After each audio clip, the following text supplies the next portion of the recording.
In a connected world in which we live today, signals play a crucial role for us to lead a normal life. They have become a lifeline for existence. We feel paralyzed without these signals. It wouldn't be outrageous to conclude that we lead a signal-dependent life. When these signals are interrupted, it disturbs our rhythm of work and leisure.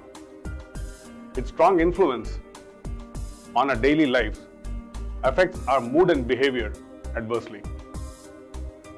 To resolve the problem, we call a toll-free number or change the service provider and do all that we can to get it fixed as soon as possible.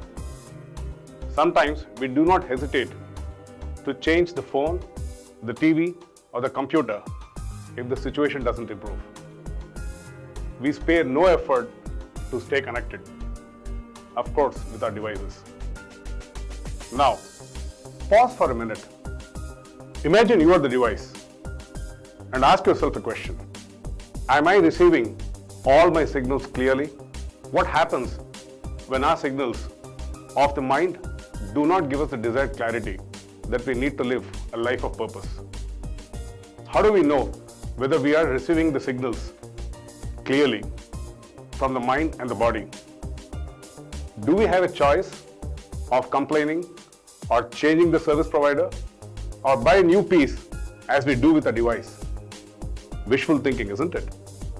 The only option we have is to introspect and increase focus on ourselves to understand what is causing the disturbance or the interruption.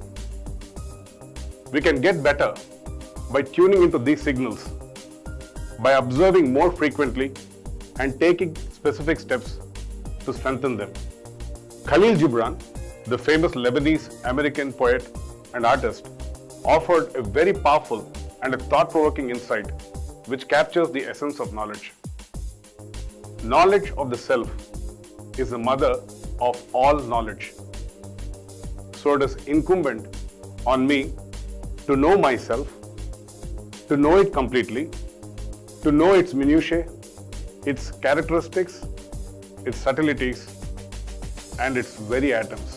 Building on this powerful insight, I realized that self is indeed a confluence of 4 basic tenets with which we engage all through and make our life enriching, succeeding, empowering, learning, and fulfilling.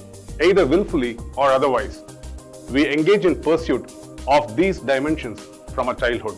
Self is a very powerful expression which we seldom realize. Self defines who we are and it gives us our unique identity. Our mastery of self sets us apart from the rest. If you reflect on this perspective deeply, you will see an irrefutable link between these tenets which flow into each other seamlessly. Expanding a knowledge of self consciously marks the beginning of managing self effectively. Managing self is a continuous process and it gets better over time. Know where you are on this journey.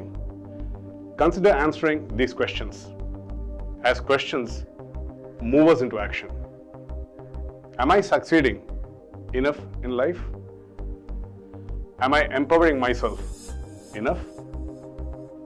Am I learning enough from my life experiences? Am I living a fulfilling life? If possible, rate them in a manner that helps you understand the gap. Develop an action plan. Set clear goals as needed. Pursue them relentlessly until you accomplish these goals. With all the technology at our command to map natural resources, predict weather patterns, and observe interstellar behavior, we still cannot fathom the depth of human potential. Such is our capability. Such is our potential. Our true potential is far greater than our greatest achievement. In conclusion, let me underscore the primacy of managing self with another powerful quote. He who knows the universe and does not know himself knows nothing. Know thyself, begin the journey. Welcome on board. This is Balaji from PottersWheel. I wish you good luck and great success.